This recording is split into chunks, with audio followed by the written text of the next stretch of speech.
What's up guys, Connor here with Chrome Designs and thank you for watching this video. Today I'm going to be showing you how you can create a basic Cinema 4D intro. This will probably be targeting the people who have recently got Cinema 4D or who are just finding it hard to get to grips with the whole program.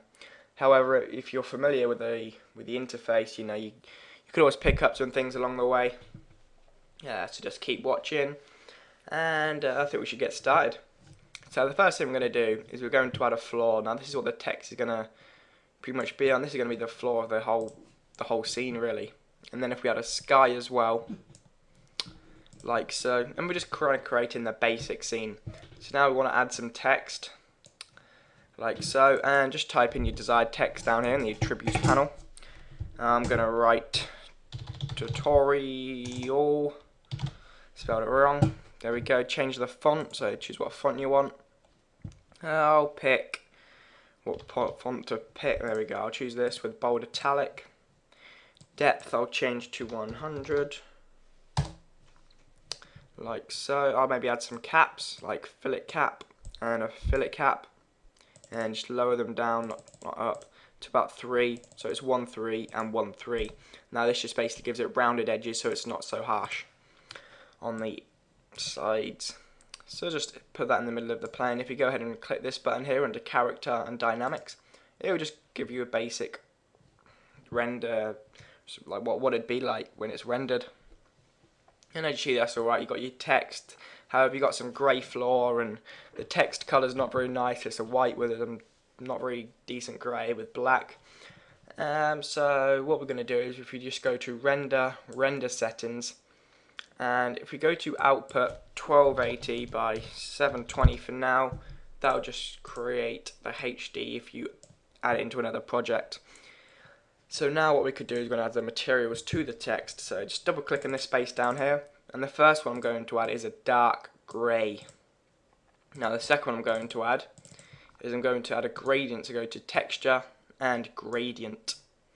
Now on the gradient, the left colour is going to be, in fact, I'm going to have it kind of nice green, kind of a light green there, and then maybe just a bit of a darker green, just to create a bit of contrast. And go back onto the colour just by clicking it, and under texture, click on the arrow again and go to copy channel, and under luminance, go to paste channel. Make sure you have luminance ticked.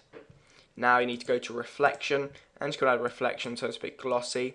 I like to lower the brightness down to 0 and add a Fresnel, as a Fresnel I believe gives it a better finish, but then also probably have about 50%.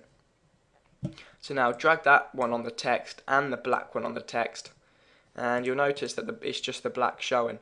So click on the black texture and on the right here, and you'll see the selection tab. Type C1, make sure it's in capitals. Clicked off it, so then I'm in capital C1, and you'll see that that only applies to the front face of the text. So now if you go ahead and render it out, you see that you got some quite nice looking text there. Now one thing I like to do is I like to add in like an ambient occlusion.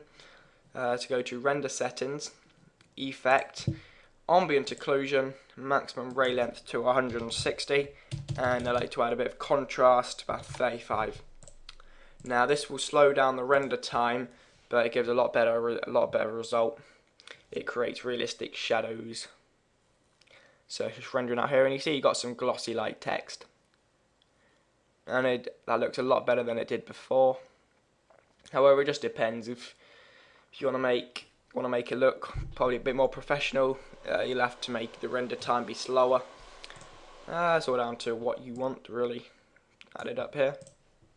And now if we just add the sky material and the floor material, I like to just go to luminance. And like so it's all white, drag it on the floor and drag it on the sky. And one thing that you could do, just say this renders too fast for your liking, you could just add a global illumination, effect and global illumination. Now this is commonly known as GI, so if you're watching another different tutorial and you see GI, it will be global illumination, that's what it stands for. But you see there's all these dots here and it's just about to render it out. In fact, I need to take off these materials for it to work. Render it out again. There we go. And you see that it'll be grey and it does take a lot of time to render. I probably recommend don't using global illumination, or both of them anyway, when rendering a movie, because as you see here, it's only rendering one frame at the moment, and it's been going for 20 seconds nearly now, and it's not finished yet. So coincide that with about 200 frames and you'll be there for a long time. But you see, if you're making a background image or something, or just a picture, you see that the result is looking quite nice and just kind of glossy, and it just looks quite pleasant. So go ahead and add a light, drag it up, and like so.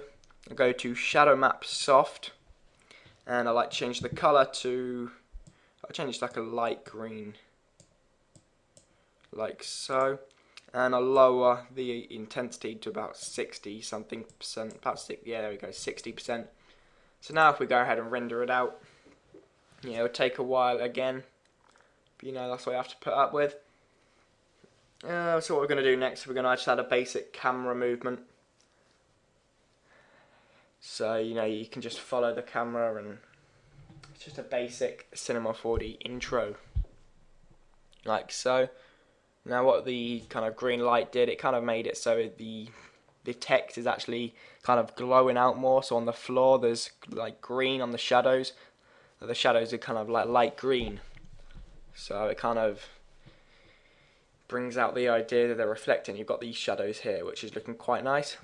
But now that's looking good, so we go ahead and add a camera. So go to the 4 lights and go to the camera. And now you want to go to the cameras panel here, scene camera and camera. Now set your keyframe to where you want it to start to be like. So just moving over here. Gonna have the first keyframe, maybe not so much of a tight angle, like so there. So on the first keyframe, just hit this little stop, well, the key button, and then go to where we want it to stop. For example, 60. And you know, get it higher and get a different angle on it, different perspective. So it kind of just flows past the text, and then I hit keyframe that. So go back to the beginning and play that, and you'll see that it goes up and it comes back down. And that is the basic Cinema 4D intro. To render this, go to Render, Render Settings, under General, Full Render, Output, 1280 by 720, Frame Range. I needed 0 to 60, so you go Manual and 0 to 60, or you can just choose all frames. Save, you want to save it as a QuickTime movie, I recommend. And a file, just type in there what you want it to be called and where you want to save it. Options, angelizing, yeah, that's probably about it. So go ahead and hit Shift and R, which renders it, or you can go to Render to Picture View, it's up to you. But no, thanks for watching this video, how to make a basic Cinema 4D intro. Please remember to like, comment and subscribe, and I will see you guys soon. Bye.